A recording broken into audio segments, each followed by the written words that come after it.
агентии мубориза бо коррупсияи тоҷикистон аз анҷоми тафтиши пешакӣ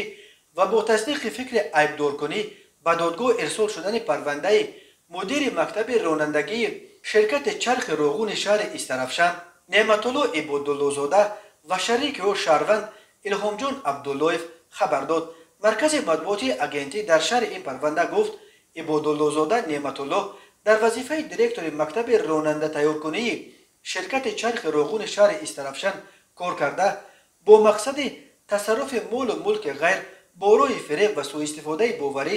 бо маслиҳати пешакӣ бо шаҳрванд Абдуллоев Илҳомҷон ба роҳи тайёр карда додани шаҳодатномаи ронандагии дараҷаҳои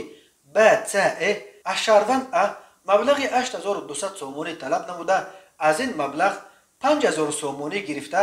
боз оварда додани боқимонда маблағи 3200 сомониро талаб намуданд. дар иттилои расмӣ гуфта мешавад ки дар натиҷаи гузаронидани чорабиҷиҳои оперативии тафтишотӣ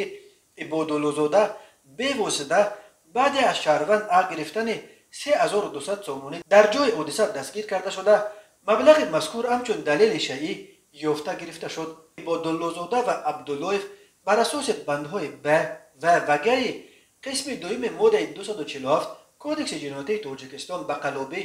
бо истифода аз мансаб аз ҷониби гурӯҳи шахсон бо маслиҳати пешакӣ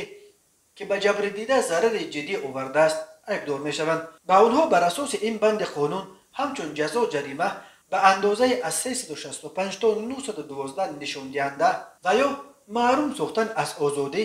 ба муддати аз 2 то 5 сол таҳдид мекунад.